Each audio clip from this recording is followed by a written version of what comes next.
All right, and we're recording our first podcast. This is Woo.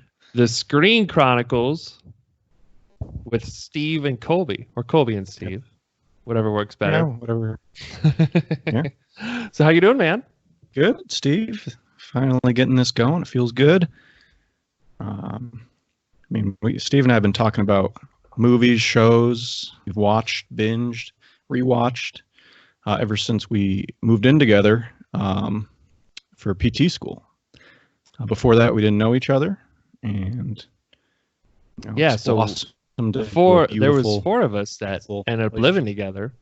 Yeah. There was OT student Josh, PT Harry, and then us two when we moved into Erie, PA, Gannon for PT school. And I think the first semester, I think we all got along pretty well, but Mhm. you and I, we were so busy and stuff that we weren't watching a lot of stuff. And I think we're all still trying to figure out each other and Yeah. all that. And then I think second semester, though, we started really clicking.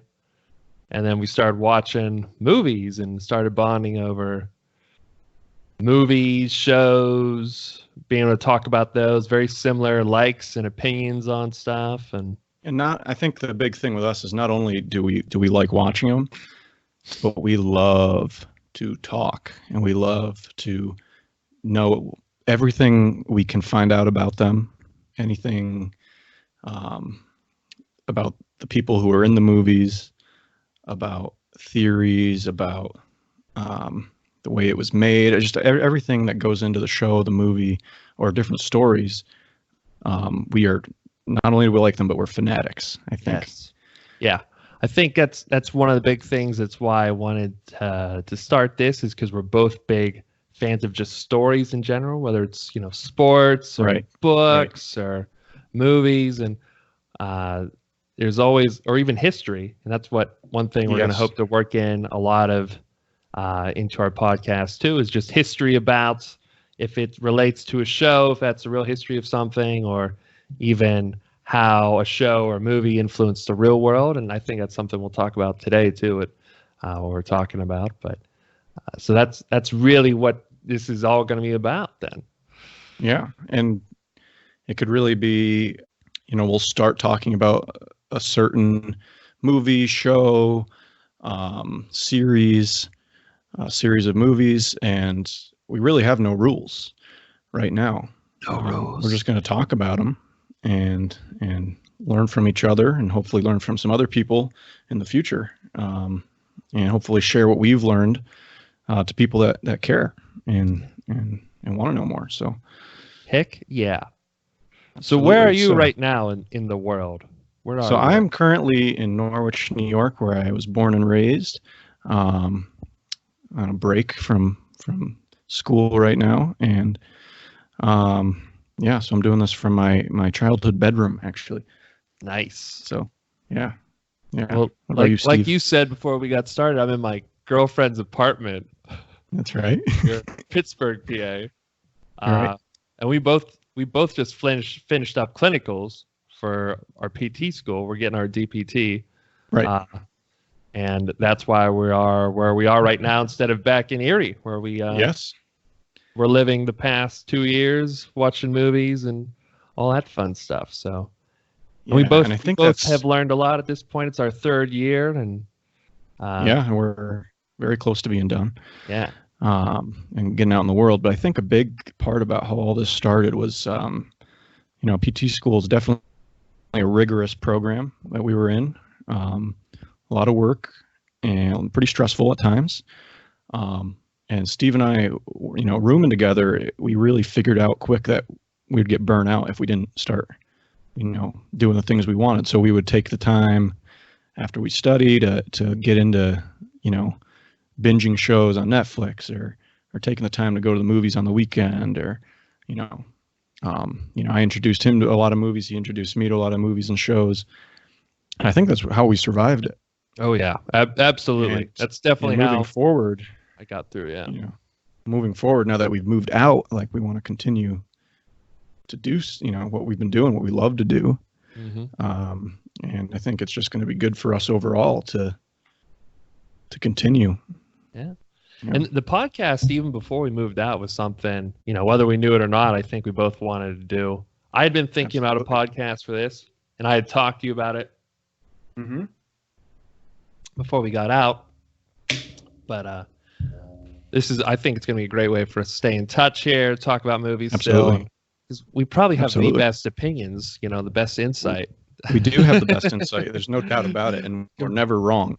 No, and that's the not thing. ever. And that's what's going to make this a great podcast. Is we're never wrong, and yeah, so beautiful. So what are some things we like? All right, so today we're going to talk about the Joker, is what we're going to get into. But we're going to give More you just specifically the new movie that just came out, Joker. Movie Joker. But what are some other things that you like, or you and I like? Well, that kind of define our. I think our first connection started in things like Star Wars. Star Wars we're both just super into, and then you and Josh, our roommate, got me really into Marvel. I was kind of into Marvel, just like the main movies, like Iron Man, like the first Avengers when I met you guys. Yeah, you'd seen a couple movies, but you weren't a fanatic yet. I wasn't a fanatic. I didn't really have any desire to watch them. And then you guys were like, you need to watch these. You're like, Colby, you need to watch these. And we what do we do in a month? We watched all of them in a row. Yes, before Infinity War. And then and now I feel like I've known it my whole life now. So it was the best thing you've ever done for me. So thank you very much. Another thing you'll probably notice in our show is we both probably our favorite TV show is The Last Kingdom. Yes. And so that's probably going to be a big. You'll probably be getting a lot of Last Kingdom conversation. It's on maybe Netflix. Every show. I don't know. Check it out. It's about Vikings and Saxons and our boy Uhtred, Uhtred, just being the best. And so Uhtred. that's going to be part of the show. So it's going to be part of the show. I recommend that if you're listening to this now. We're probably going to keep recommending it, We're probably going to keep recommending it. We're probably going to try to get somebody on the show for an interview, somebody like Uhtred maybe. Or Uhtred, if you can get on here, Alexander Draymond, get on here. Beg. At some point, our main goal is to get him on our show. We can just hang out. We don't have to talk about your show. Even if you want to talk about movies like Joker, we can talk about that, bud. So whenever you want, anything you want, Uhtred. Yes. All right, so let's get talking about Joker now. It's the last movie. I think it's one of the last movies we saw together because it came out. It was, in October. I think right before finals week for us, or it's like one of the last weekends. Yeah, I think. Yeah. That. First of all, did you like it? Yes, I really did. So I would say this is a must watch. If you're into movies, you don't even have to be into how we are, the big superhero movie fans, the big Star Wars fans. This doesn't really have to be that kind of movie for you to see. Right. It's really a character story about this guy who becomes the Joker. And I thought it was really Allegedly. good. You loved it. I really liked it when after we saw it. I was like, wow, that was great. It was different than I thought it was going to be. It took both of us time. I think we both realized right when the movie ended that it was an amazing movie as a movie. But I think it took us both time to digest what happened. Yes. And is the kind of movie where you like it more. Makes you think. It makes you think a lot. Mm-hmm. Well, I think a great measure of how good a movie is nowadays is can you make fantastic memes about it? Yes, absolutely. No, but I'll tell you what, that movie kind of rocked my socks off. Yeah, it's like one you like more too. At least for me, after we saw it, I started thinking about it more. I was like, man, that was good. Unlike movies like The Last Jedi, where I kind of get out of there and I think it sucks, and then I was in denial about Last Jedi, disliking it more and more. Joker is the complete opposite of The Last Jedi, if that's what you were wondering. Yes. I was in denial about Last Jedi. I wanted to like it so bad, and no matter how hard I tried, I just could not. I'm sorry. I'm sorry, Star Wars. I'm sorry. Sorry. But we still love most of Star Wars. We still love Star Wars. We still love Rey. I love you, Rey. Oh yeah. And but back to Joker. I think just starting off with the anticipation of the movie. And by the way, we're probably going to get into some spoilers here. So if you have not seen Joker, just be warned. Oh yeah. Now you're in spoiler territory. We told you to go see this movie. Now we're going to talk about it. So I've never seen so much fear, I guess, building up to the premiere of a movie as far as people being afraid to go to the theater. Yeah, a lot of controversy, I guess, around the movie before it came out. And just, like you said, people were afraid to go because they're afraid of, I guess, people who were inspired by the Joker and being villainous to go. Right. They didn't want to, something that's been happening a lot is shootings. They didn't want to be involved in a shooting. And most people cite the what happened back in 2012 at the Dark Knight Rises. That's the big thing. Aurora, Colorado. Yeah. Yeah. And so that's what a lot of people were afraid to go see us. And I don't think you and I talked about that, though, much before we went and saw it. I think we talked about it after we saw it and what we were thinking. But I don't really think we talked about it before. Am I wrong? No, but I think I don't think we did talk about it, but I think when we were in the theater, we were a little bit on edge. Like, I think it's always in the back of your mind. I think just in life, anywhere you go nowadays, that kind of thing's always in the back of your mind. But with the media coverage about the movie leading up to it, I think every time the guy who goes and checks the theater, like walks down the aisle, like walked in, I feel like you and I both turned and looked like, who's that guy? That's something we talked about after. Because I think we might have said something about people being afraid to see this, but we're like, oh, you want to go tonight? We just went. And opening night, right? Yeah. It was Thursday, and we went, but I don't think we were talking too much about, should we see this? Is it going to be dangerous? No.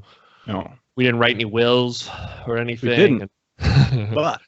But then afterwards, we were both like, all right, did you notice the security there? Yes. We hadn't seen any security guards at that theater before. And police officers. Yeah. And like you said, you and I both, we talked about this. We were both eyeing up everyone who came into the theater while we were sitting there. And I had even done like a little turnaround looking at everyone behind me when we first got in. Absolutely.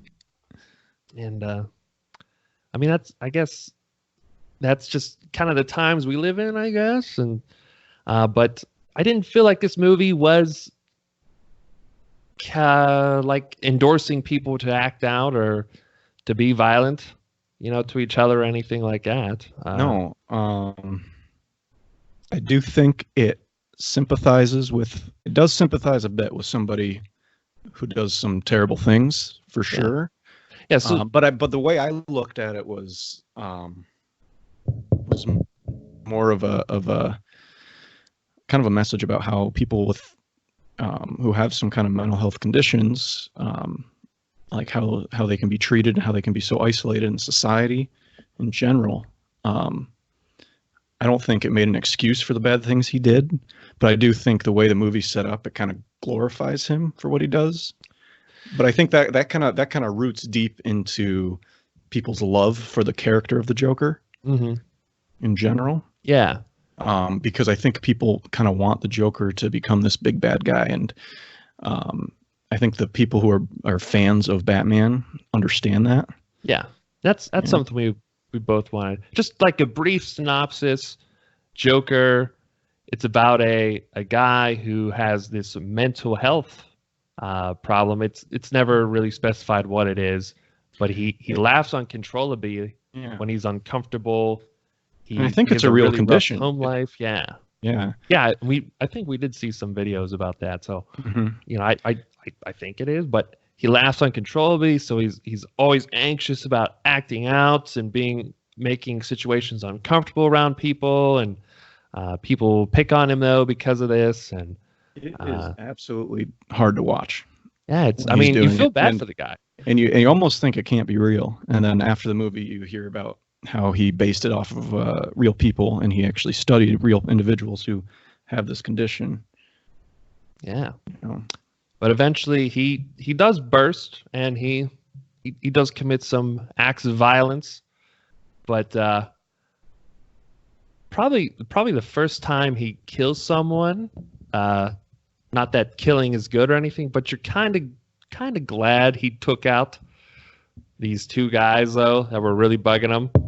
And then a third one gets away, and he shouldn't have went after him at that point. You know, he probably shouldn't have. But you also didn't really feel too bad for that guy. Right. But and then so he kills those three guys on the train that pick on him, and then he kills another guy who had lied about him earlier in the movie that lost him his job when it came to this gun. Kills him, and then he kills Robert De Niro at the end. Big spoiler alert. And his mother.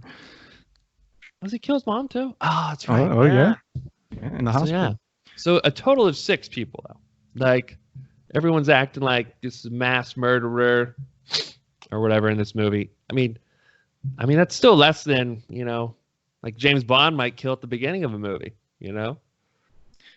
It's true, but I do have the condition that he has, by the way. Oh, okay. I have it here. So it's PBA is the abbreviation. It's pseudobulbar effect. Basically, it results from damage to the prefrontal cortex in the brain, an area of the brain that helps control emotions. So in the movie, it's suspected that they reveal that he was abused as a kid physically. So for the Joker, that's probably where that condition stems from. Oh, yeah. His trauma received in childhood. Oh yeah, this guy has a lot of trauma that's not. You feel bad for him. You feel so bad for him. His mom has mental illness. She's been lying to him, and you find out he was abused when he was a kid, and he just wants someone to love him and just appreciate him for who he is. And that comes from an early scene in the movie where he's watching the Murray Franklin show with his mom. It's like their nightly ritual, and he sees how Murray he imagines Murray loving him, and I think this is just a daydream that he has. I don't think of this scene as him, hallucinate or having delusions or anything like we find out he has later in the movie. I just think this is him wishing, having a daydream like we all have. Mm-hmm. So, and it just shows you how bad he wants kind of like a father figure, of like just someone to love him or something. And at that point, and I remember you saying to me, you leaned over in the theater and said, "Man, that like my heart, like that was." I think what you said, heartbreaking or whatever. Yeah, it was like maybe that's 15 minutes into the movie, and you're already like, "Okay, I feel bad." Not to mention, he'd already gotten beat up by a bunch of teenagers for doing his job. Beat him up, and he just. His like boss doesn't believe him when he says that I take care of my mom and I love her, and you're just like, oh my god, here we go. You just think everyone's gonna make fun of him for saying that, but then Murray stands up for him. Yeah, and then it cuts it back to him imagining it in his head, and just shows us like he wants to be good. He wants a good life and a normal life, but he's just. Everything keeps going wrong and going downhill. The condition, just crippling to him socially. Yeah. Just, he wants to be a comedian, and he's laughing. He's just trying to get through his own jokes, and he's laughing. So they're bad. And I don't think I've ever kind of a dark sense of humor too. I don't think I've ever cringed so much during that scene where he's trying to do his comedy thing, because you just want him to get it out. And he just can't, and it's just painful, and I know like I've been on stage before in front of people with my music, and it's a scary thing to be on stage in front of people, and I could definitely feel for him in that way of like I mean, he literally choked. Just- He like was choking on his own laughter, and it was like, that was painful. But and then in a way, in his own head, he thought he did a good job, and he kept trying. And you're kind of like admiring this guy for continuing to try, and then when you think it can't get any worse, he's had this whole sequence with this girl, right? Where it's like, oh, somebody does like him. This girl, for some reason, I mean, it was definitely too good to be true when it was happening. It was like, this is weird. Oh yeah, but I knew it was. There was like no way. There's no way. But when they reveal it, it's still like that she was all in his, that she was in his head. That, I mean, she was real, but that girl, all the liking interactions him was that they all were in his having, head. going on dates, and she was not there. He's in her I apartment, think, and they never answered. They never caught up to that too. He ends up in this woman's apartment that he's been having another like hallucination about, and then they just cut it. And I'm like, oh, like I want to know. Todd Phillips. I think Todd Phillips actually came out and said that he didn't kill her. Oh, he didn't? I think Todd Phillips said that he did not kill her in the room. Now, here's the thing about Todd Phillips, too, and that he left so much up for interpretation in this movie. And he's not going to... There's going to come a point where he's going to tell us what's going to happen. He's already said that. So, I mean, there's all these theories about it. And we got talking about the girl and how the scene in the room, did he kill her, did he not kill her? So I did find the quote from Todd Phillips. He doesn't kill her definitively. As the filmmaker and the writer, I'm saying he doesn't kill her. We like the idea that it's almost like a litmus test for the audience to say, how crazy is he? Most people that I've spoken to think he didn't kill her because they understand the idea that he only kills people that did him wrong. She had nothing to do with it. Most people understand that, even as a villain. He was living by a certain code.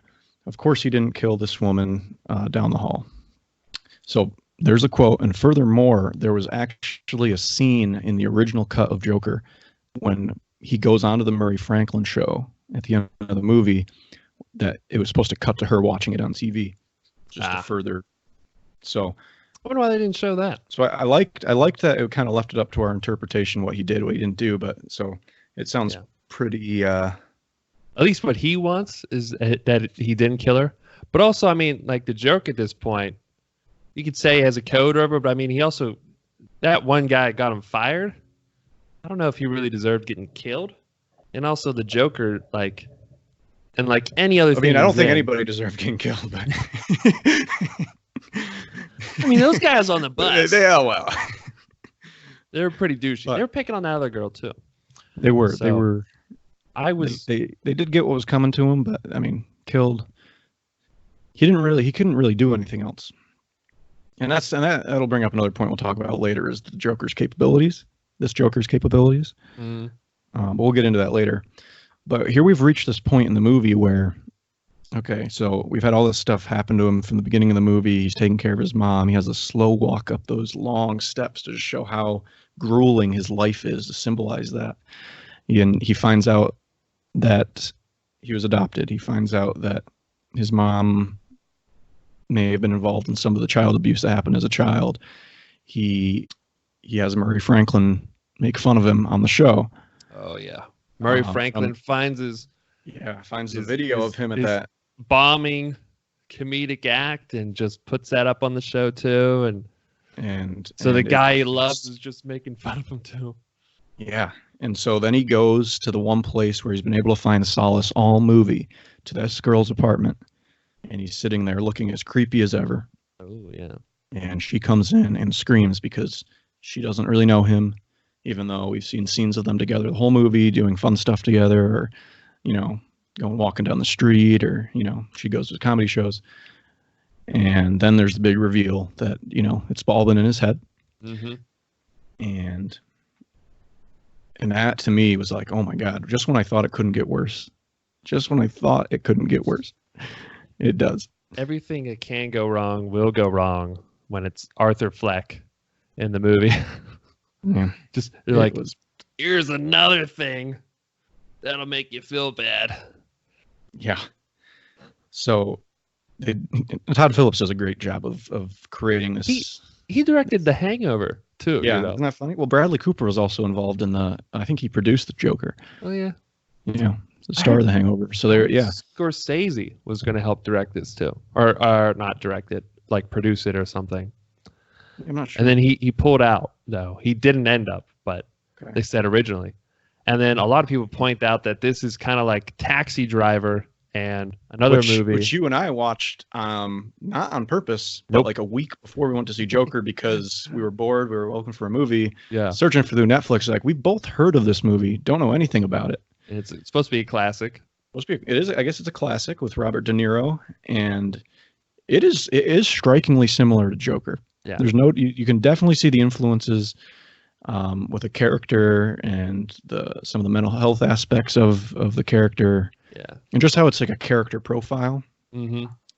But we didn't like Taxi Driver that much. No, and we're film guys, but I don't know. I was like kind of bored. Movies. I do. There's a lot of old movies movies that I like too.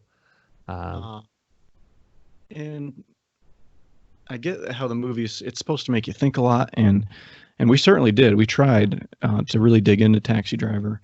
But I think it was a little bit boring for us. It was a little boring, and that we were like, are we being too I don't know, impatient, or are we not artsy enough because we watch I don't know. We like what we like. The Marvel movies where there's an explosion and then a scene of character, but I don't know. I was just bored. There's other movies that I like. I can see action movies, and they're character movies that are kind of slow, like Collateral, Joker.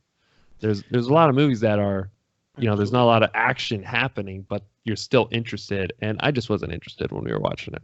No, I wasn't either. And it was good that we watched it though. Yeah. Leading into Joker to see the parallels of Robert De Niro's character. And I just think the fact that Robert De Niro's in the movie kind of is a shout out to that. Yeah. There was another movie De Niro was in that this apparently kind of influenced this movie.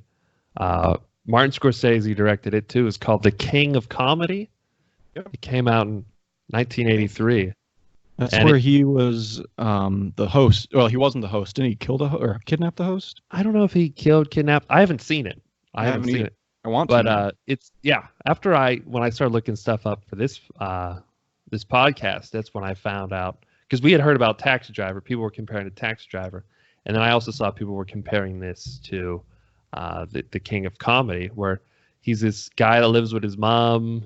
Yeah, he's fantasizing about interacting with this talk show host, and he does his own talk shows, imaginary stuff, and then also too, I guess the movie leaves you kind of like what was real in this movie and what wasn't, and that's what happened in Joker. He has the hallucination or the delusion where he's talking to Murray at the beginning, and then when he's with the girlfriend, he's hallucinating all of that, and then at the end too, you're like, all right, so was any of this real? Because when he's standing up, your favorite scene when he's painting his mouth with the blood, iconic scene, and it's like, is he dead, injured at this point? And you find out he's back in a mental health facility, and he's running around. He just killed the therapist or something, and it's like, all right, so was any of this real? Was he in the mental health facility the whole time? The whole time. Here's my theory about the whole movie not being real if he was in the mental health facility the whole time. And the reason why I don't think he was in the mental health facility the whole time, because if everything was going on in his head from inside the mental health facility, it would imply that he was having delusions within delusions. Do you see what I'm saying? Yeah. That he was having this whole delusion about the outside world, everything that was going on, the bad stuff, the good stuff. And he was having delusions about himself with the girl. You know what I mean? Yeah. To me, that doesn't make sense. No, I don't think he would, in his mind, have a delusion of himself having those problems. A delusion. Yeah, You see it why? gets really Inception at that point. To me, I don't think he would do that in his own head. No, and that wouldn't even make sense either. Because he's already having these delusions about good things that he wants to have happening that aren't happening. So if the whole movie was just illusion for him, you'd think the whole movie would just be kind of good things happening to him. No, I don't think so. I think he's still writing himself a story coming up from the bottom. I just don't think he would. I guess I just don't think he would imagine the girl if he was in a delusion. You know what I mean? I don't think they would have revealed another delusion. Mm-hmm. It's entirely possible. That's for sure. That could be possible. But to me, I don't buy that. What do you think? What do you think happened? Or what do you think the movie, or what really went on? Or so it is hard to tell. I'll tell you what I think, and it's more of what I really want to have happened. Yeah, that too. Yeah. But what I think happened, I think what we saw happened, except obviously for the scenes with the girl, when he was hanging with the girl. I think all that happened. I think that when he is in the jail at the end of the movie, or in Arkham Asylum, talking to the girl, he looks older. And he says he thought of a joke. Some people are interpreting that joke that he's talking about as like everything that happened. Mm-hmm. To me, that's one of two things. It's either he thinks it's funny that he orphaned Bruce Wayne without knowing that that's Batman. Mm-hmm. And he sees the irony there that he was an orphan, and he kind of thought Thomas Wayne was his dad for a while. He did, because his mom said that in the letter. Yeah. You know, and we'll talk about that a little bit too. But also because the other thing I think could be is that scene at the end of the movie is taking place in the future, because he does look older. He's got a little bit of scruff. Yeah, that's what I thought. He looks different. I don't know, just the way his face looks different. So that could be in the future when Batman exists, and maybe the Joker understands who Batman is at that point. Maybe Joaquin Phoenix thinks that. Like while he's having therapy with that woman, he just kind of puts it all together. He's like, yes, that's Batman. Yes, either that. I've always thought it was just that he realized he made Bruce Wayne an orphan, and he thought that was funny because the irony of the whole thing, that he was an orphan. He had both his parents. He was rich. Yeah. He had the Thomas Wayne, and then now he has none of it. And it's right. Yeah. I don't know. He still has a lot of money, but yeah. Because after I saw that, and he's in the mental hospital, and he's like, "Oh, I was just thinking of a joke," and I was kind of like, "All right." My first thought was, "Are they saying nothing happened?" But then, yeah, I guess like what you said, I want the movie to have mattered. I don't want it just to have been him there, because that's just dumb at that. Right. At that point. And well, here's another theory of if it was all in his head. The other theory is that he's not even the Joker. Yeah. Yeah, I was kind of thinking that too. Is maybe he's not like, but this isn't part of like the DC universe, like how Marvel has the MCU. Yeah, it's not right. This isn't part of like the Justice League. Right now, it's its only movie. Nothing else is related to it. Standalone. So they could be like saying like, oh, here's like a Joker-like guy, and then someone like Heath Ledger or Jared Leto could have been like the real Joker, and this is just like a guy that kind of inspiration story. Yeah, because at the end of the movie, there's all these people who are rioting.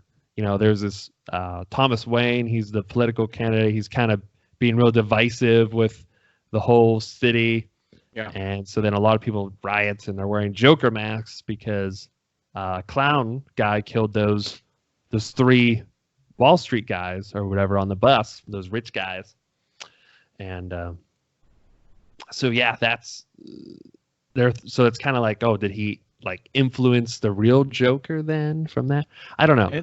What I want to happen is that everything happened in the movie. There's some scenes where he has delusions, and he's talking to Murray, and he's talking to, he's with his girlfriend, and maybe even the scene where he's like, he takes the blood and he's smiling. I'm thinking after he got hit by the car and the cop car, he might have been out for that, and he might have just hallucinated that part too. Okay. But I at least think he killed. I think everything happened. He killed those people. He killed his mom. You think he killed Murray? He put on the makeup. I think he really killed Murray, and and then I think because of all that, he wound up in the mental hospital, and I think that's what happened. That's what I want. So you think that you just think that kind of the cool scene, my favorite scene, where he takes the blood and makes a smile. Well, I could see that being in his head too. I could see that side of it. I think they kind of leave it ambiguous. They do leave it ambiguous. I want it to have happened. Part of it's art. Not that that's an important scene. Yeah. Yeah. But it's awesome. It's a huge difference. But I knew when we were watching it, I was like, Colby's gonna love this. Which scene? When after he gets out from the wreck, and everyone's around him. Why did you think I was gonna love that? Because it's creepy, and the Joker making him smile. I mean, I liked it too. I told you the original. Starts dancing, and for the first time in his life, people notice him. Yeah, and he feels good too. He feels good. You ever for the first time in his life? Yeah, like that's crazy. But I told you what the original plan for that scene was, according to Todd Phillips. That he was supposed to cut. Yeah, he was supposed to take a shard of glass from the car and make you smile. See, I was kind of worried that was going to happen. I'm glad they didn't go that route. And I was like, oh, please don't just rip your face, because it is rated R, and we just found out it was rated R too, that night. Yeah. And I was like, please don't rip your face apart. And then he just did that, and I was like, okay, thank God, thank you. Yeah, which was cool. And so Todd Phillips said for two reasons they didn't do that. One, they don't want that to be too close to Heath Ledger, because we know Heath Ledger's past. He somehow had. We don't know exactly how, but he had scars to create the smile. For a smile, though, yeah. Right. So they thought that would be a little bit too close to that. And the second reason is they just said that would have been flat out too gruesome to to put on. Could you imagine watching that? That would just be, I don't even know how they would do that. Wouldn't be watching it. I was ready to shut my eyes and just cringe when I thought, because I was like, here it comes. And I was ready. Side note, thing, I don't like scary movies. And I don't like creepy, scary movies, and I didn't want to head into the creepy, scary movie realm there. So yeah. What was your side note? I was going to say, side note is that the music in the movie is A+. A+. Perfect. I mean, I can't imitate it, but I learned it on guitar. All right. Dun, dun, dun, dun, dun, dun, dun, dun, dun, dun, dun. Yeah, it's big and epic, but it's still makes you scared and feel tense. Yes. I felt tense and sad the whole movie when I watch it. It is an uncomfortable movie to watch. To make it you don't look away during the movie. Mm-hmm. And when I went to see it with my girlfriend, and I was trying to. Because I'd seen the movie already when I'd gone to see it, so I was trying to think, okay, what would be a good time for her to go where something important wouldn't happen, that wouldn't be that key.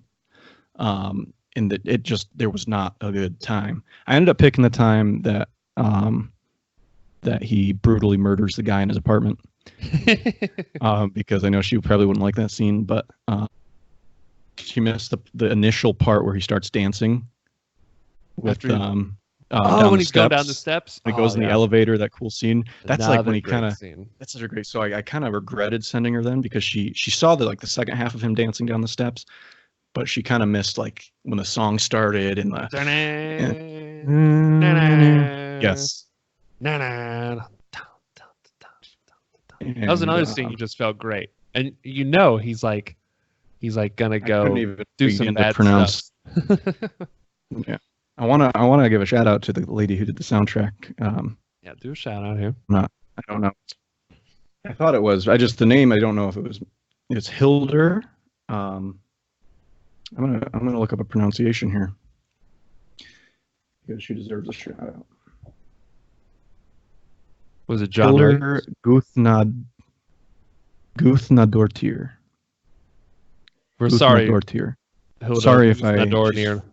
Yeah. But we like your music, but you sound really German, so we probably messed up your name. German. Guthnadortir. No, I think it's Icelandic. Oh, okay. That's right up our alley. So that's right up our alley because we are big Viking fans and Last Kingdom fans, which involves Vikings. And oh yes. So who's the going here? We've probably seen you, sometime when we were raiding. So she's a cellist, but she was trained as a cellist. And but she definitely a lot of that orchestration in the movie. She like made the music though, or she just played it? She made the original soundtrack. Obviously, that song "Dancing Down the Steps" and oh yeah, that wasn't. There's a couple other songs that are added, but yeah, the kind of the Joker themes is she wrote that. Yeah, the Joker themes were great. She was the composer. That was another thing from The Dark Knight with Heath Ledger's Joker. Yeah. When the music for him, Hans Zimmer, it's like a and it just kind of gets like louder. Like the more he's on, yes. It's just like a buzz. It just makes you like, yeah. I hope people don't underestimate how critical that music is to these movies and like how much of a tone it sets. Because I think, being a musician myself, it can change a whole movie. The soundtrack and the feel of it. And the Dark Knight trilogy nailed it. Especially like you said with that, it's. I think another example that reminds me of that kind of droning thing is Winter Soldier theme. Yep, Winter Soldier. Captain America, Winter Soldier. Also that's kind great. of a droning kind of soundtrack whenever he's on. Oh, yeah, it's like it just creates tension. Yes. It just creates so much tension, and something's going down. So. She did a great job making the soundtrack for this. But yeah, in that scene, that made that scene so. I've kind of broken the soundtrack down as she's written, and there's these themes, they're called kind of motifs. They're kind of parts of a piece of music that kind of repeat or are similar throughout. Okay, music guy. And so if you just like sat down and listened to the soundtrack, you would hear these kind of themes come and go. Yeah. And each time they come back, they're like built up a little bit more. There's more orchestration until we finally get to that scene where he does the smile and it's dun dun dun dun dun dun. That was great. And it's just like, oh man, like I don't know. I've never tried to write music for any kind of screen adaptation of anything, but I can't imagine the amount of. I don't even know where she begins with it. I'd like to do some research into that. Yeah, I'm curious about that too. Because do they sit down? I guess they watch the movie after it's edited too, which so also kind of makes you think like the guy when he's making the movie and he's got a cut and there's no music. Does he hear music in his head of what he thinks it sounds like, or is it just this weird soundless movie? So what I do know is that the soundtrack, at least some of the soundtrack was written before scenes were filmed, because the famous scene where he dances in the bathroom. Yeah, that was great. That was great. So here's what happened with that scene. He was originally supposed to run in that bathroom, hide the gun, and like kind of just have a little bit of a quiet time in the bathroom, like we all like to have now and then. Oh yeah. But he was supposed to run in the bathroom, hide the gun, like in the toilet or behind the toilet or something. And they were standing in that bathroom in full costume and with Todd Phillips and Joaquin Phoenix. And Joaquin, I don't know if it was Todd or Joaquin, they just said it just wasn't feeling right. Like something more needed to happen. And Todd Phillips, had the recording of the song in that scene. It's like really creepy orchestration. And if you've seen the movie, you'll know exactly what I'm talking about. And Joaquin Phoenix just like started dancing to it. He didn't tell him to dance. Dance, Joker, dance. He just kind of started moving in like his weird, creepy, his weird ways, ataxia sort of movements and weird, And another thing too, that shoulder blade, that scapular winging that he had going on. That made me uncomfortable. I just wanted to go in therapy. and press that thing down. We're both student physical therapists, so we're like that. We need to get that serratus anterior stronger on this guy. Yeah. We need to strengthen some rhomboids here. Did you hear anything if that was real or not? If that was like CGI? I did not look into whether his body, the things they made his body look like, was real or not. But honestly, my guess is that weird movements. My guess is that it was real because he lost a ridiculous amount of weight for this movie. Not that he was a very big guy to begin with, but he lost, and he was like, I give all the credit in the world for Joaquin Phoenix for this movie and the job he did. But he lost a ton of weight for this movie, so I think it probably was. He's very skinny. God, it was crazy. It was that was also uncomfortable to watch. Just whenever he had his shirt off, it was just like, just he had his shirt off, you're just like, ugh. So no offense to skinny people, we still love you. No, but it just didn't look healthy. It looked extremely unhealthy. Yeah, it looked very unhealthy. Well, he's working a very bad job. He's giving all of his food to his mom. And then he starts dancing in those weird ways, and weird body, and he dances. But it was done on purpose. They wanted it to look creepy. They wanted it to look. It all made sense. It all made sense, and he was living in pretty much all the money he was making. He was taking care of his mom with. Yeah, exactly. Didn't look like he was eating very much in the whole movie, and I think he was like giving her pretty much all the food. I think he was, but it. And that was another thing too. Is he's taking care of her, and then when you find out after he looks through the file of her past medical psych eval that she was like part of the reason why he got like abused as a child, which turned out he got hit in the head, so that might be why he has that frontal lobe problem. Right. And so it's like, oh man, like, so this woman was kind of the reason, and she's just been kind of hustling Thomas Wayne, and it's like, oh man. Yeah. It's pretty crazy. I don't know. Do you think that there's any truth to, do you think it's possible that she could be the mom and Thomas Wayne could be the dad? What do you think? No, I don't think so. Really? I think like everything in the movie, they kind of want it to be ambiguous. Yeah, but that one you don't buy. You don't buy that it could be. I didn't buy it. No, because like from the file, it makes it sound like she's, she had that. It was either that abusive boyfriend or guy that she was with was probably his dad, or she likely could have been some other guy or some other guy. But it doesn't sound like she might have had an affair with Thomas Wayne, because he's this rich guy, can kind of get away with anything. Yeah, but she might even just he's not a very good guy to be his kid. Yeah, he's true. I still don't 100% buy that he is adopted. I think I can't definitively say that one way or the other, but I just, the way the movie was shot and the way they do that flashback scene after he looks at the adoption paper where that's right, he was adopted, where he's still begging, like or she's still like trying to plead with the whoever she was talking to that it was her son and it was Thomas Wayne's son, and they're just saying no, it wasn't. I think it's possible Thomas Wayne could have had those papers forged. He can do anything he wants. Like, forging an adoption paper is not out of the realm of possibilities for him. I think I'm not totally convinced that he's adopted.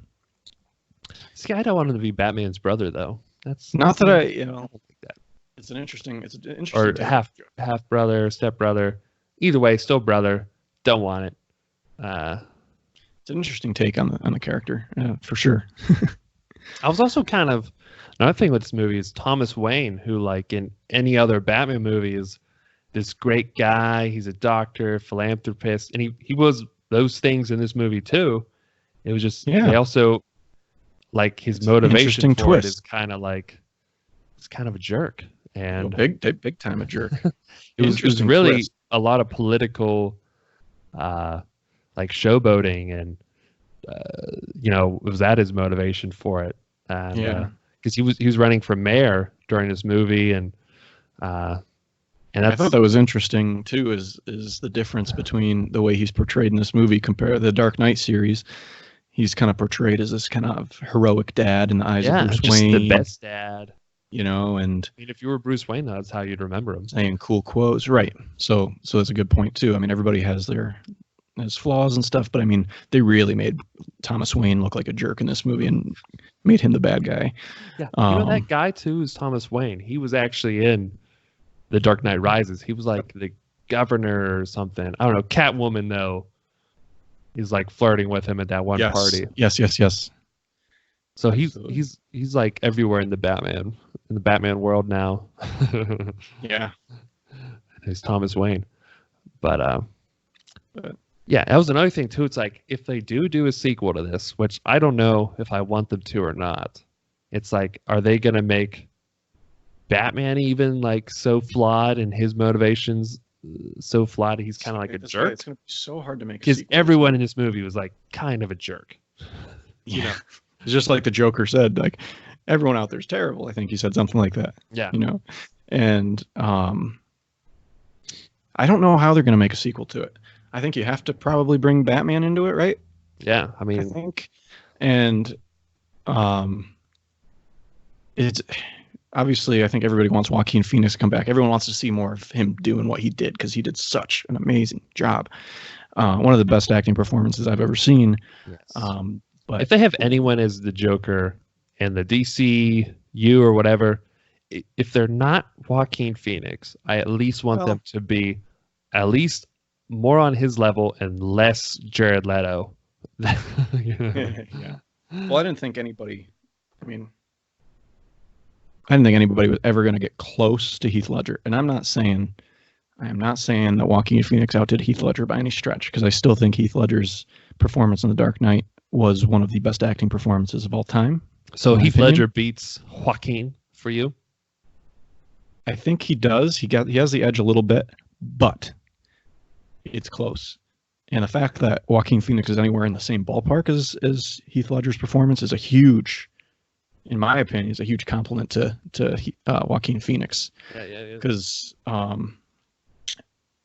but I think Joaquin Phoenix is super close. I don't just think they're in the same ballpark. I think they're sitting right next to each other. I think that it's different. I don't think you can compare them 100% to each other. But I think they're both just incredibly captivating. Yeah, they were kind of similar in that they felt like dark and real. They both had real makeup opposed to falling in like a vat of acid.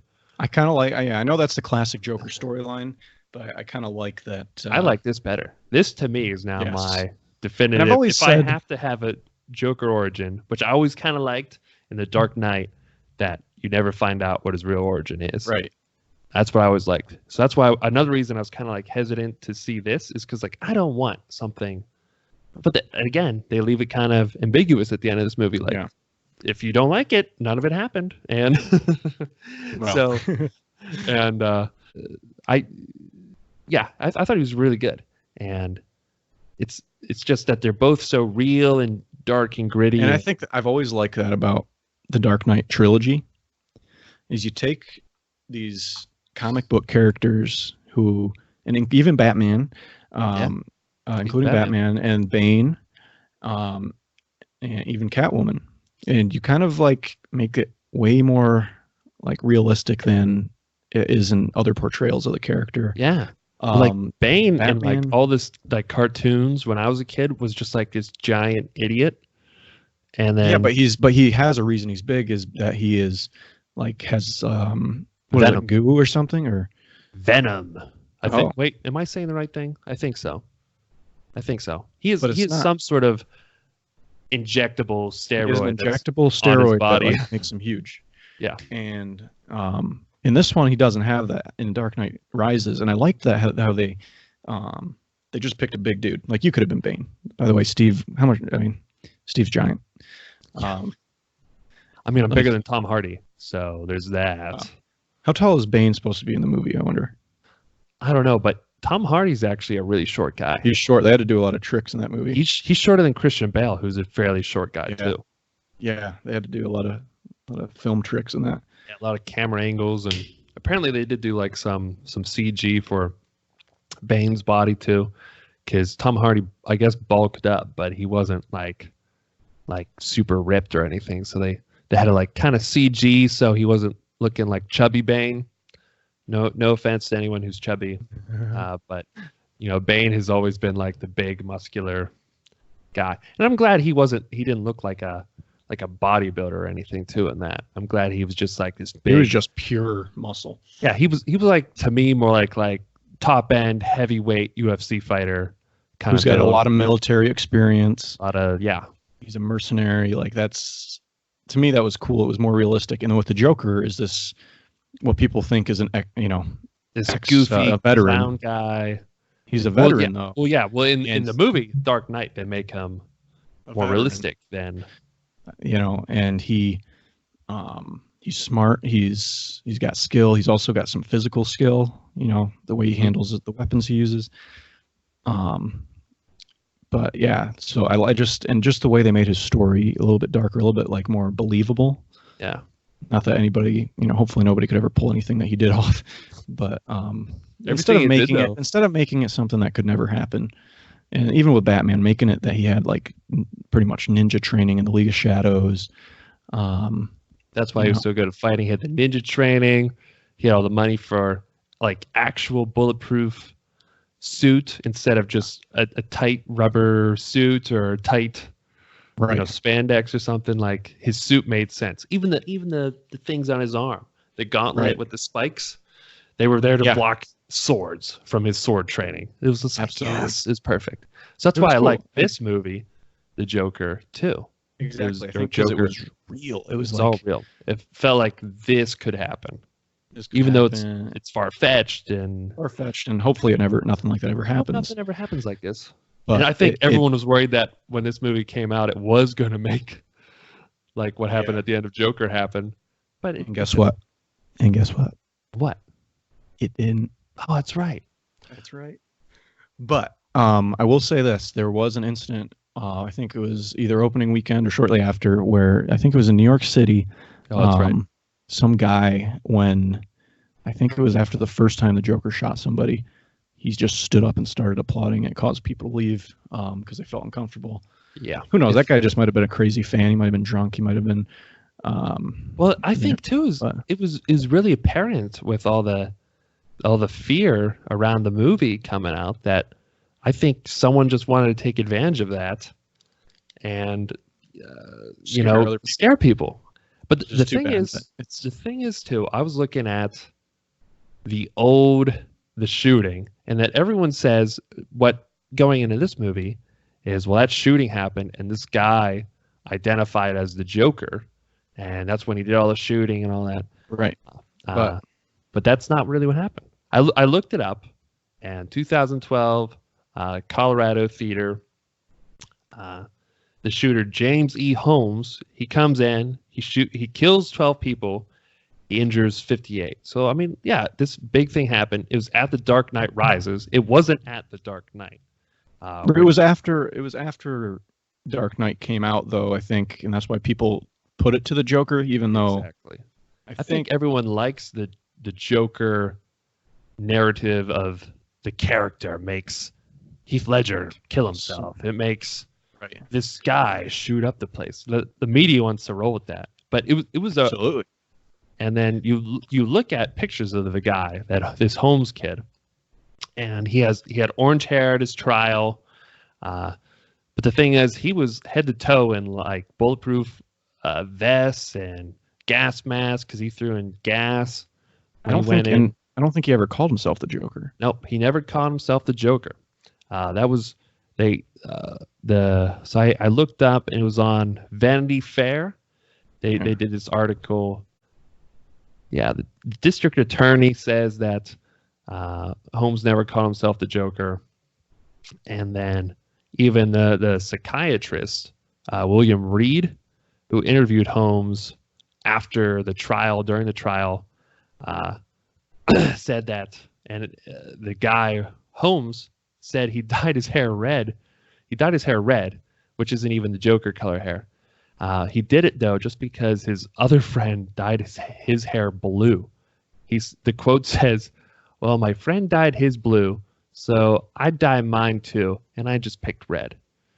And he even said it had nothing to do with the Joker, and he didn't even hear that he was being compared to the Joker or anything like that until he was like in his cell, and like one of the other inmates said that. But he was hearing it from the news. The news was the one calling this guy the Joker. It was the media, right? It was the media, and the media wanted this to be a story. It's going to grab your attention more.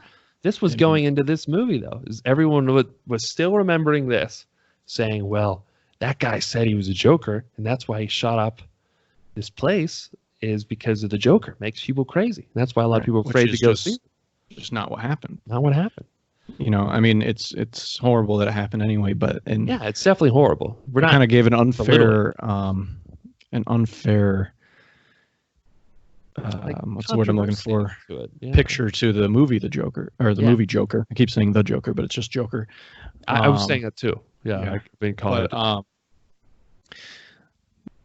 You know, and I think Todd Phillips addressed it before. Yeah, I think I saw some interview. He also said that he thought it was unfair. It was, you know, because before the movie even came out, like they were already getting so much crap for it. People who weren't even seeing the movie were saying, "Well, this movie's about condoning violence and making, you know, anarchist things," and people who didn't even see the movie, like reporters, people on social media were saying this, and it's like, you haven't even seen it. When we went and saw it, I never got any of that. I was just like, man, people with mental health problems, they need taken care of. They need understanding. That's they need understanding. Yeah, that's the message I got from it. I think that's what you said to me too. I think we got out and you're like, man, I've never thought about mental illness like so much until now. And I was like, same. Right, absolutely. That's what it really made me think about leaving the movie. Never. Of course, we're not the kind of people that would be, you know, listen, people can get inspired by anything. Exactly. People can find inspiration out of anything to do horrible things. So, you know, I didn't get, you know, I don't know. You're letting you said it to me, I think, when we were afterwards, because like I said, we hadn't really talked about it, but you said afterwards, like people were asking if you were okay when you were there or something, I think. And you were talking to me. It's like, you know, like if we wouldn't have went because of fear, then we're letting all the people that want you to be afraid to win, you know? And like I said before, I don't think it's different than anywhere else I go nowadays. If I go to a concert, if I go to a game or something, I'm always thinking about, about that. It's sad, but that's our culture now. You know, but you know, it was interesting. That the cops were around. Yeah, the cops were there. Security guards were in there. It was definitely a different setting than we're normally in at the eerie Tinseltown, you know. But yeah. So if you're on the fence though about seeing this, just see it because you think it's going to put out a bad message. And there's some people that even saw it. We were talking one time. A friend was saying that, like, oh, but like if you're someone who is kind of mentally ill or something, you go in to see this, you might still get that message. But it's like, you could get that message from like anything though. I mean, you could really make that argument. Yeah, exactly. That if you go into any movie where someone gets killed, and it's a brutal movie, that's a movie condoning violence and inspiring people for violence. It's just, this is a high profile comic book movie.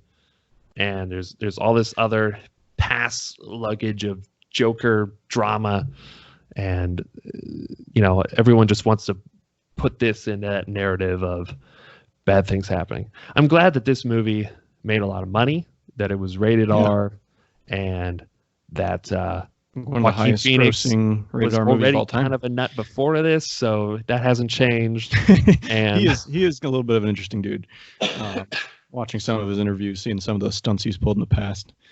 Oh yeah. But, apparently, always just like to see, like, you've heard things about people who've played the Joker doing some weird things on set of these movies. Yeah, like Jared Leto. Apparently, he would. Yeah. Well, I don't even want to. That's Jared Leto. You don't count. Sorry. Yeah. Sorry, Jared. I know you're listening to this podcast. We know you're hearing. We know you're listening. Episode 1. Episode 1, and yeah. Apparently, Joaquin Phoenix was nice, according to some things I saw actually on Reddit about people who were camera people and makeup people. They're saying that he was actually pretty friendly on set, and that he gave everybody one of the journals, like copy of the journal that he was writing in all movie. I guess he had copies of that made, and he gave it to the crew, which was pretty cool. What was in the journal? Like the things he would sketch down, like in the movie, the weird quotes, the weird jokes he was writing. Oh. You're saying Joaquin Joaquin really had those filled up made. that journal? I don't know how much he filled it up, but I think so. I think There's one thing I can't wait flip till that through it. comes out on like DVD or something, and we can Pause pause through, or someone's gonna have it up on YouTube or something. I'd like to see Yes. all the weird things because he has like weird sex things. He has weird, like just sayings, weird, he just cuts out like bad cuts jokes. things out of magazines, like girls Yeah. out of magazines, and then bad jokes that he thinks are hilarious. And then he has very joke. then he has some pages where he just has like things scribbled, like one word scribbled or laughing, like ha ha ha ha, scribbled all over the page. So he had one made. He distributed it to the crew, which was pretty cool. What the crew did say was that one camera guy said that he like smoked an insane amount of cigarettes. That's Not the only whole did he movie. smoke them in the movie, but apparently like the scene when they were doing the Murray Franklin thing, he said it took forever to shoot because Joaquin kept needing to go outside to smoke a cigarette and come back Jesus Christ. in outside. Man, that's what I was thinking too when I was watching this. I was like, he is smoking an obscene amount of cigarettes. Like, I wondered too. I was wondering too if that was on purpose, if there was like a hidden message between like, oh, every time he's smoking a cigarette, that's real or something. And I haven't had a chance to really like dig through that. I haven't found anything about it. You know what I mean? yeah, but like, because you even see like the trailer when he's like that awesome scene where he's like doing the dance and they're opening the curtains for the Yeah. talk show, and when in the trailer he doesn't have anything, but then in the movie he's still like smoking a cigarette. Yeah. There's still cigarette smoke coming out of this guy. I was It's like, kind this of guy insane. is like a chimney this whole movie. Yeah. Oh my god, it's like, was he a smoker before this? Because like, God, I hope not. Or he's done for, man. Those think he lungs are was. trash. I think he was. He's gone on, I think Jimmy Kimmel and talked about quitting. He at least needs to cut back, if not quit. Yeah. He should, if he likes his lungs. But it was good to hear, because I mean, there's always that rumor that the Joker makes you crazy, that makes you. With Jared Leto, it seems like he was trying to get there or something, which is weird. But apparently Heath Ledger, although he did the whole thing locking himself in a hotel room for a certain amount of time to get into the transition into the role of the Joker, writing in a journal, he did a couple weird things, but apparently he was friendly on set, according to the other cast members. He wasn't. People who talk about Heath Ledger say like that they didn't see anything weird leading up to his death. They didn't, Yeah, I haven't seen a lot about other people talking about him, but I did see this one guy I follow, Michael Jai White. He's this like karate guy. He was the one gangster in The Dark Knight that's like, why don't I get my boy to come over there and bust you or something like that. How about a magic trick? How about a trick? Yeah, very deep voice guy. But he does all these other like karate movies and stuff. But anyway, he was doing an interview and he was like saying that Heath Ledger was like nice the whole time, that he wasn't like, everyone always paints this picture that he was like a dark psycho during the movie. And they were like, yeah, he was just joking around, being normal. He just was dressed as Joker the whole time. Yeah. And apparently it was like during his next film, he was doing some other movie.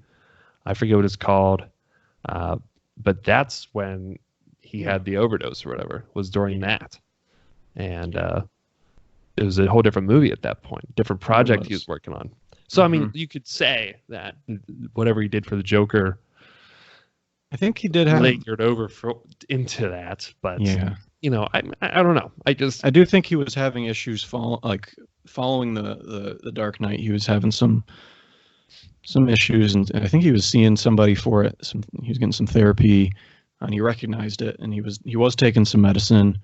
But and apparently they had to shoot his parts in like in spurts. Like they would do like a certain amount at a time, and then they'd have to stop for him because it was a lot to film at once. You know what I mean? It was like pretty intense, and they had to do that. So I think it did take a toll on him, but I don't think they can blame that whole thing on him playing the Joker. You know what I mean? I think he had some other issues going on, just in general. But yeah, I think you must have some other issues. If you go into this and you think, well, I have to go to the darkest place. You know what I mean? Because like, if someone cast you right now as a Joker, would you try and make yourself mentally ill so you can do this? Try. You know, I would absolutely accept the role. By the way, I mean, we're not actors, but like. We will be if anybody wants to. Well, you know, so this episode here, really good Vikings, by the way. Yes, if you want to make us Vikings in the Last Kingdom or Vikings, please do that, Uhtred. But yeah, if someone made you the Joker, would you like really try and go there? I don't know. I think it's just an actorish thing, and I think you're already kind of. Some actors get into the method role. I don't think if I was an actor, I don't think I would. You know what I mean? I feel like I could. I don't know. I know it's a lot harder than it looks, but yeah, we're not trashing on actors here. I feel like I wouldn't put myself in that kind of mental state. I think I would like leave it at the door. I would try to. Yeah, but maybe that's why I wouldn't be a good Joker. Michael B. Jordan for the Black Panther. Oh, it was Killmonger? Yeah, it's Killmonger. He was apparently doing a whole journal and trying to get in this negative headspace too for Killmonger, trying to make him isolated because Killmonger was like this isolated guy. You know, he didn't really value his girlfriend, or everything was just like a tool for him to get to, conquering Wakanda. And then, well, I didn't realize he did that. So I don't know. I think it's just an actor-y thing. I don't know if the Joker or any character, the character itself is like makes people crazy. I don't think it. I think it's just actors. I think the Joker has a high want to push themselves. Yeah. They just. I mean, look. I think the Joker has a high standard of who should play it now.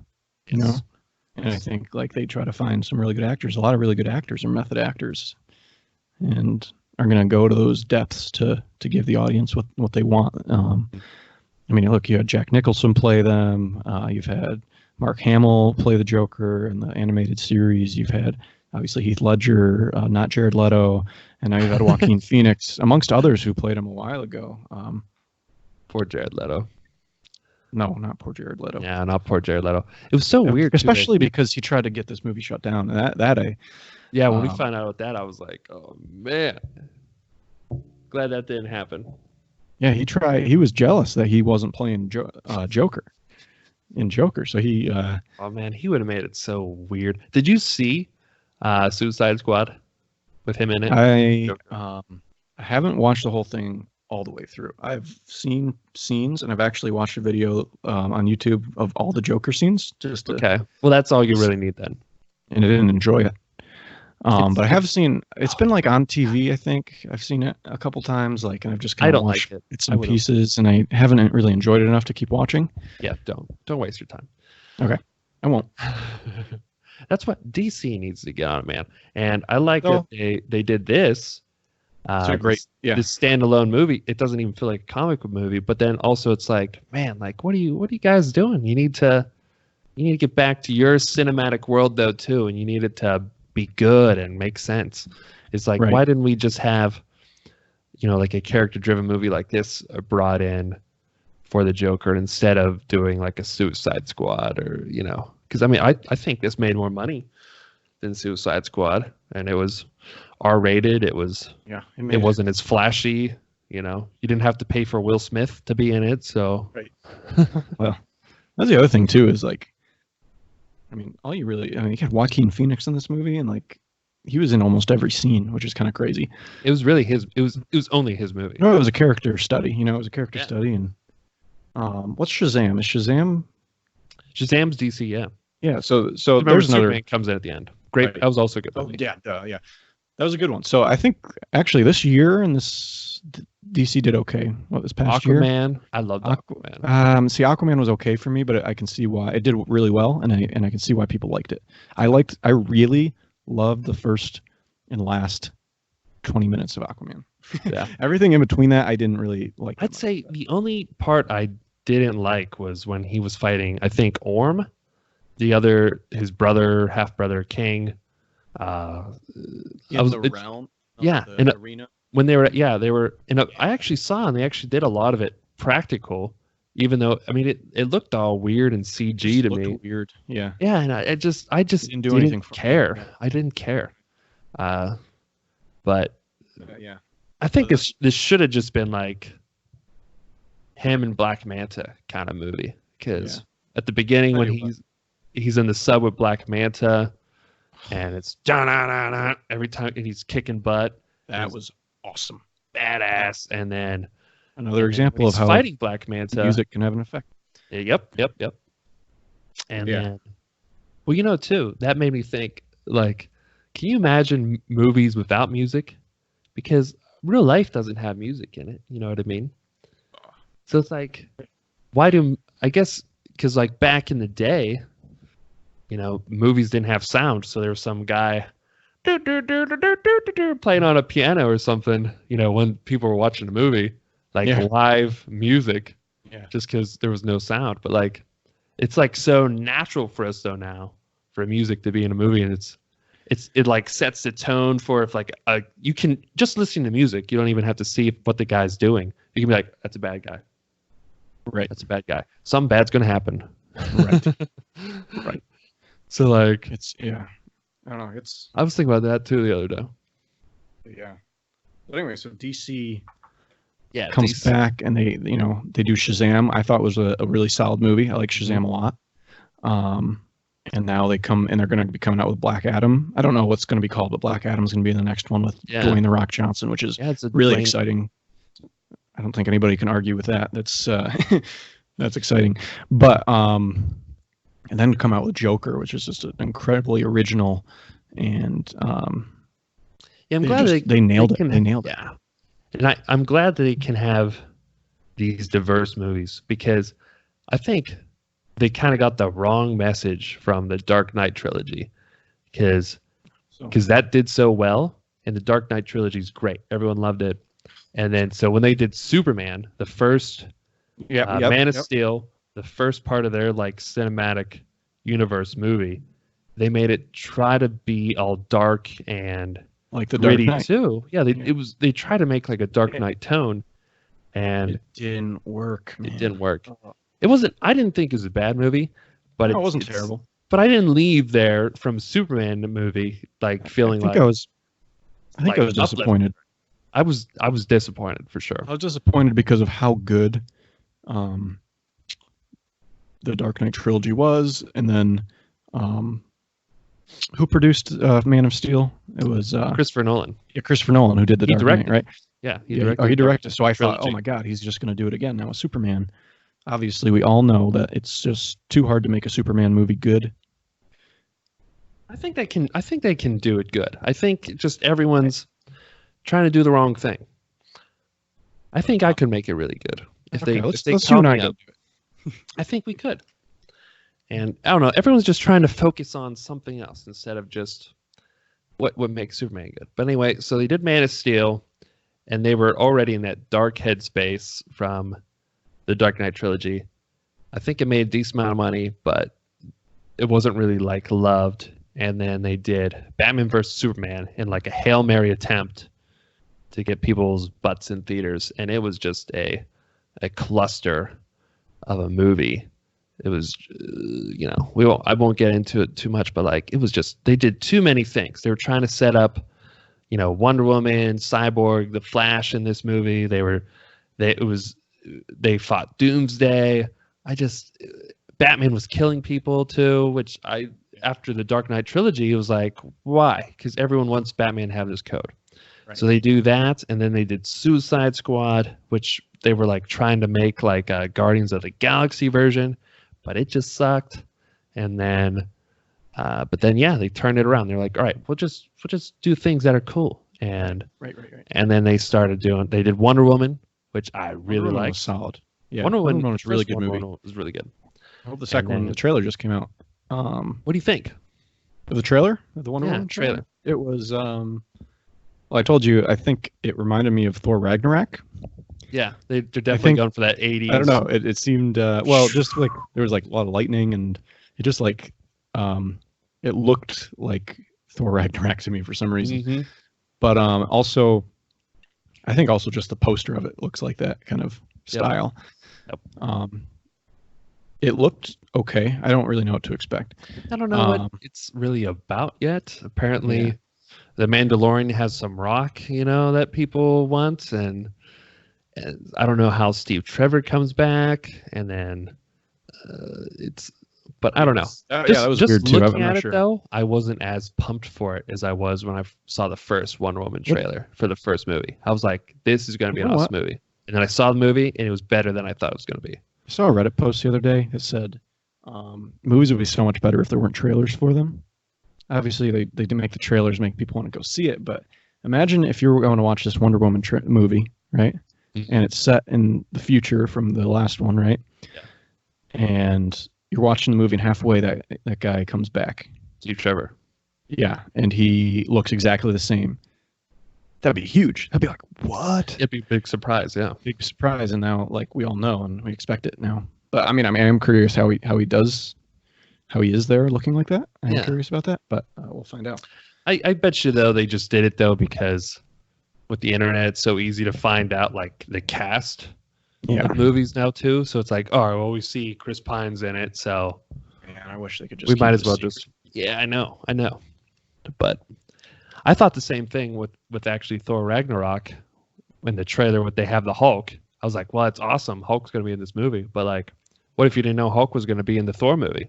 Right. And then it still surprised me. The cage when they're going out in the gladiatorial ring, and the Hulk just bursts out. And you're like, it was still awesome.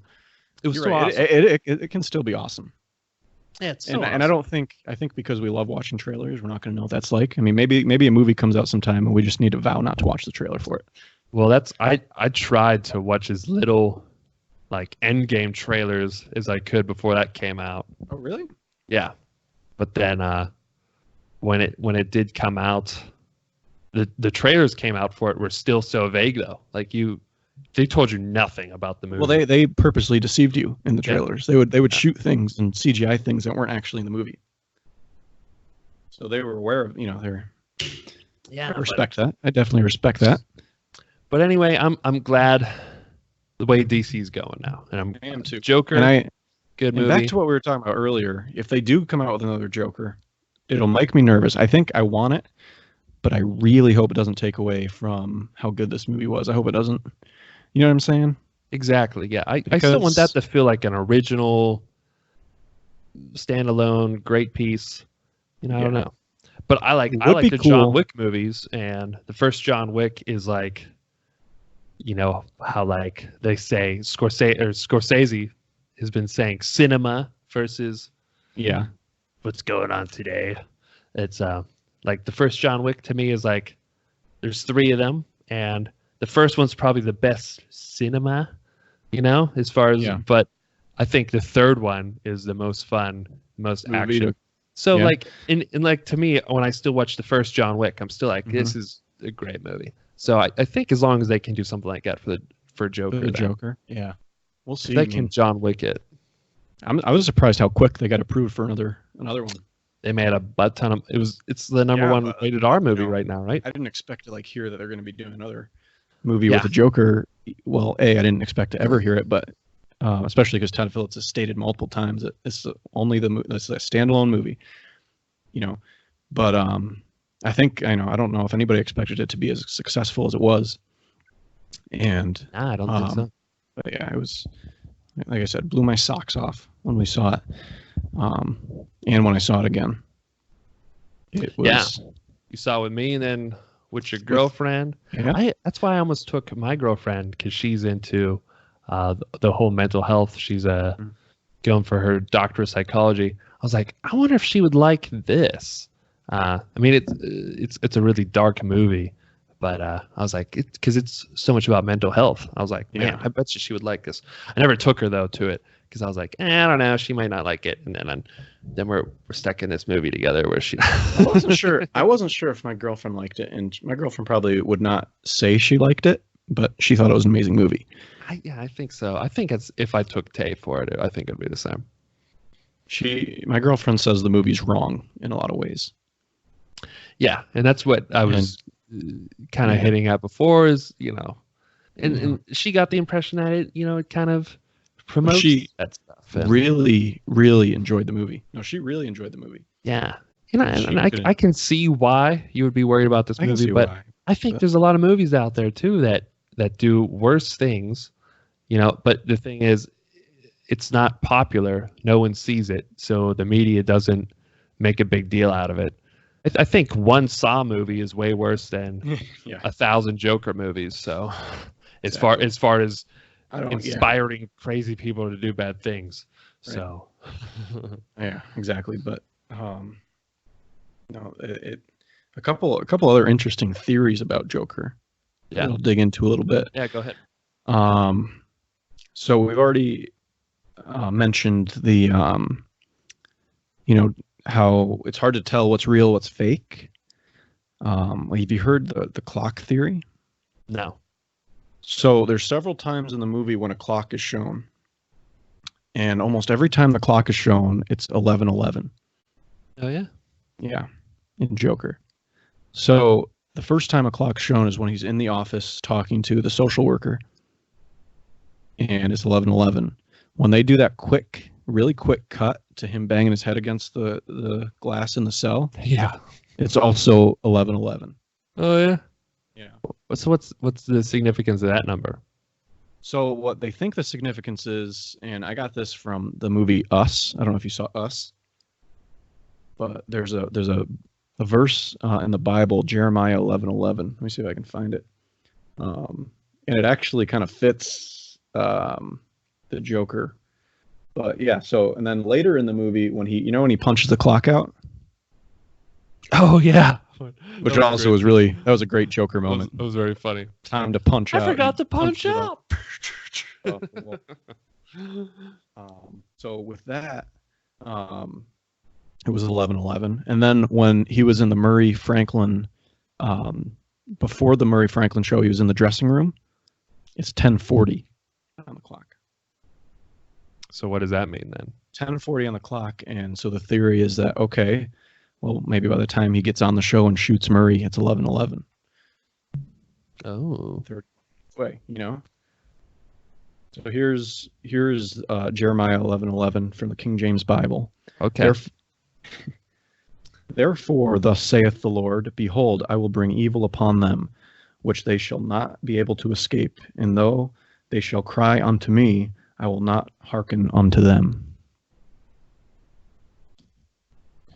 So that's it. So it's about evil. That could be interpreted as, that could be, I guess, interpreted as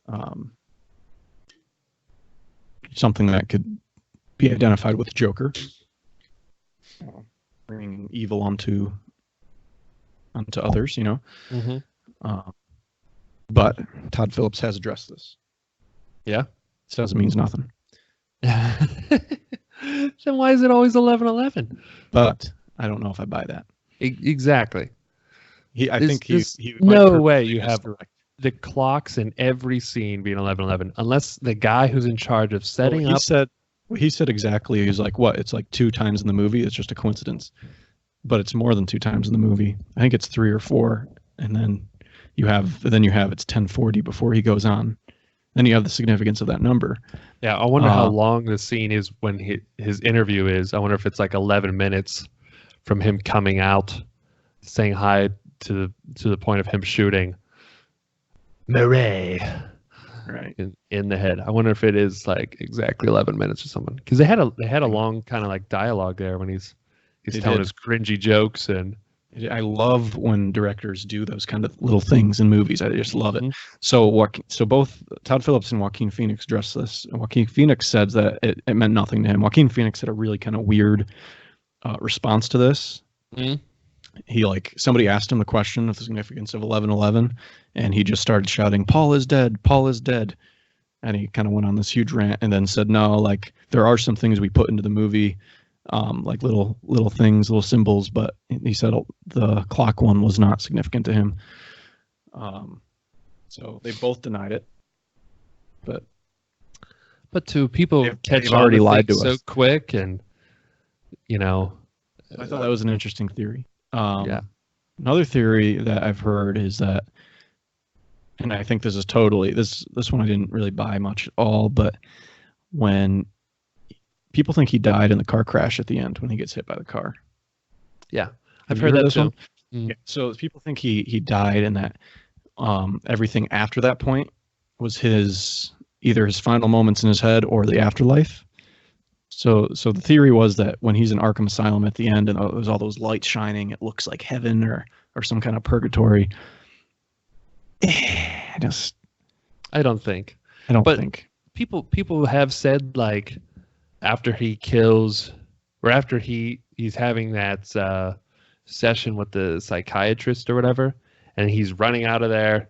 Remember, it's kind of like a zany cartoon. The way it ends, like a Looney Tunes almost. Yeah. Where he's running out, and all of a sudden you notice his footsteps are making blood patterns, and then he's he kind of running walks down the hall, and there's people chasing him, a nurse or orderly or whatever you want to call them, chasing him, and then he's running back the other way, and then the sun's out, and it's do do do, it just has a Looney Tune, the end pops up, and so, and people have pointed out the sun coming in makes it look like maybe it's heaven or something. Right. I don't think I don't buy that. So, because that doesn't seem like what heaven should be, is where you're killing someone and running around with blood on. I mean, I don't know. I'm not in charge of heaven, but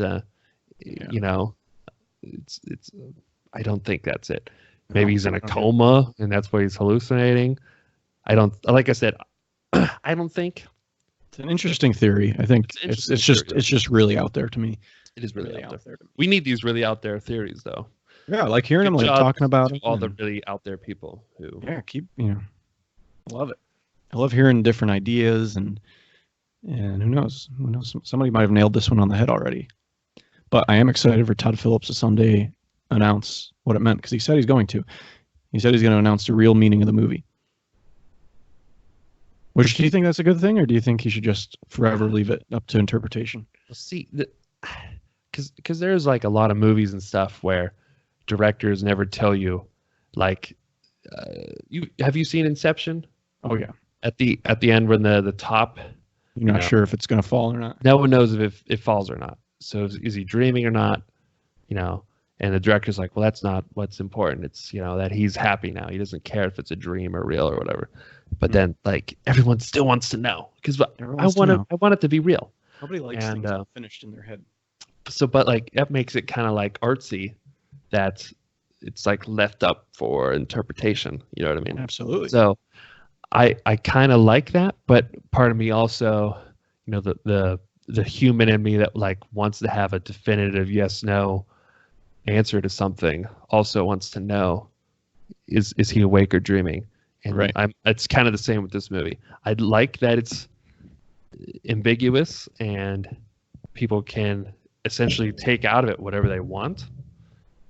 But if he did come out one day and say this is what it is, I'd be like, oh, it's great. But if it went against what I was thinking it meant or what I thought happened, then I'd kind of be like, no, that's not what it is.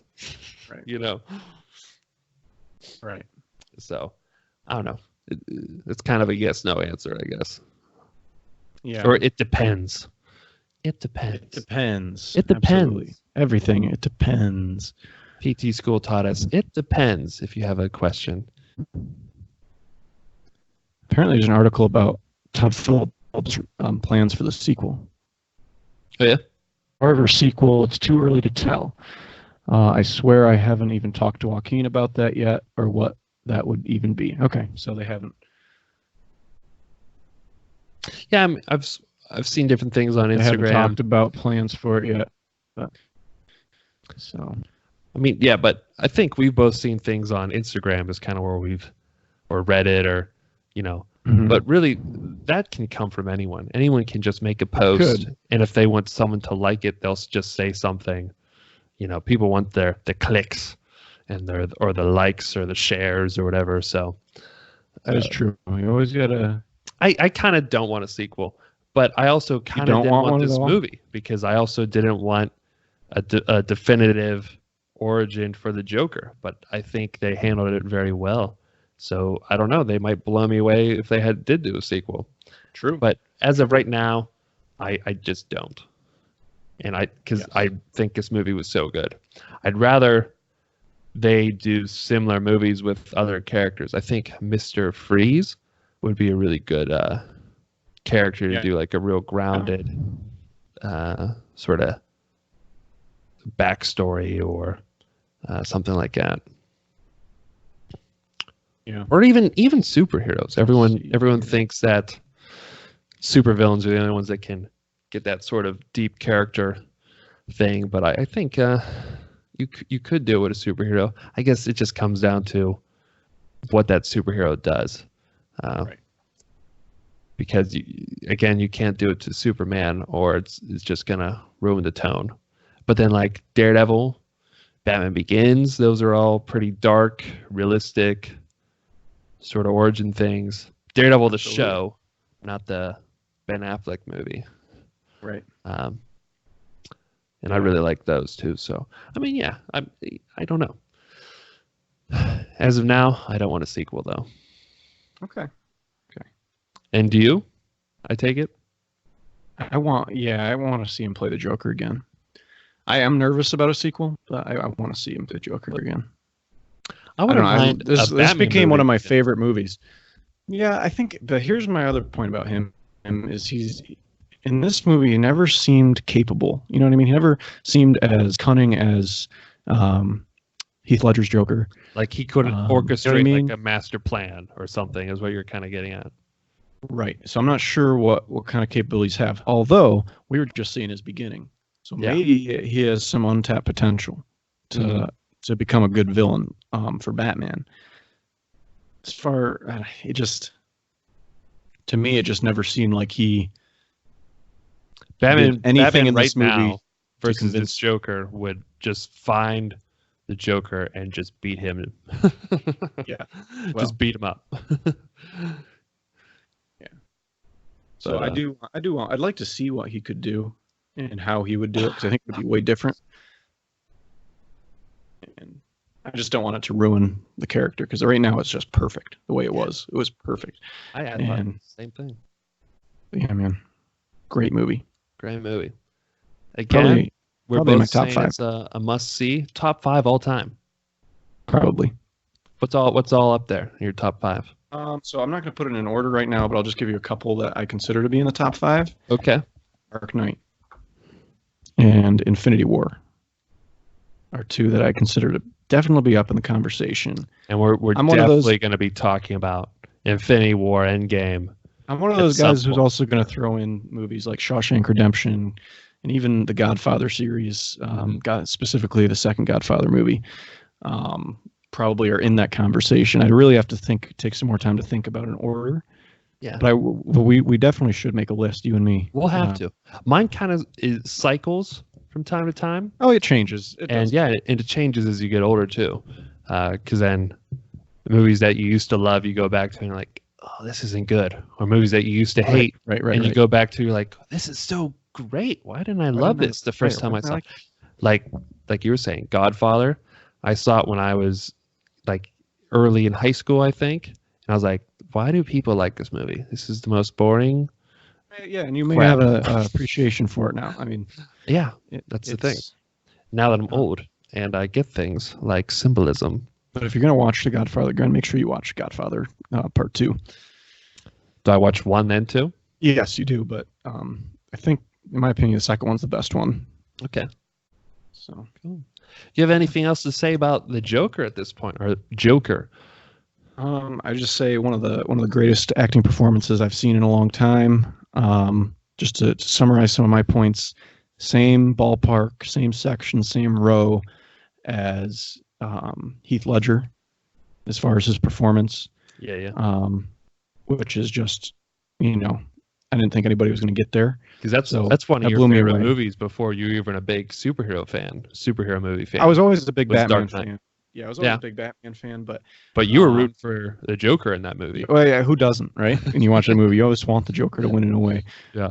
But yeah, so I think that, and just I'm excited to hear what if he does announce what happened, what really happened, what the movie was it going on in his head or not? Yeah, I definitely. What was going on in his head and what wasn't. So I guess my big things for this movie is I definitely go see it. If you just like movies, you like movies of that are realistic too and just good character things, I'd go see it, and I wouldn't be off put by all the other controversy around it, if that's something that you're worried about. If you heard on the news that it makes kids eat their moms or something like that, or I'd see it, because the only one you're helping there is the media that's trying to instill fear in you. So I'd go see it, and I think you'll take the same message out of it that we did, is that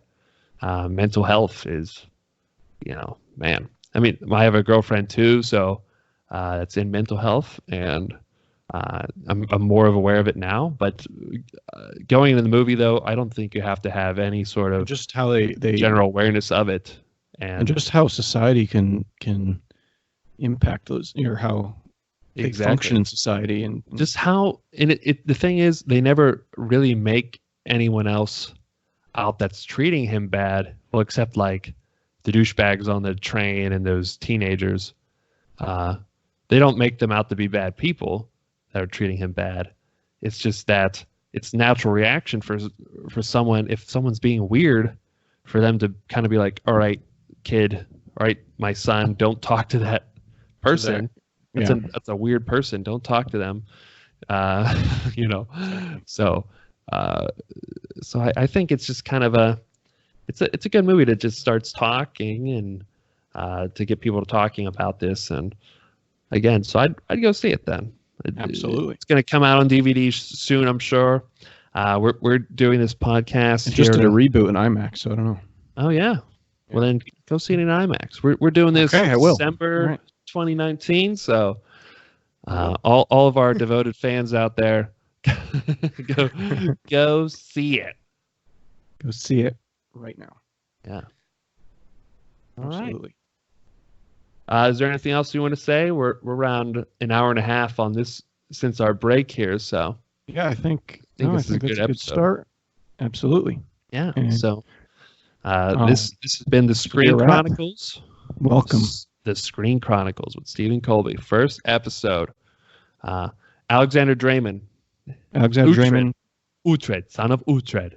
If you ever want to come on the show, you can come on. We're probably going to be talking about Last Kingdom real soon. Oh, we are going to be getting on Last Kingdom.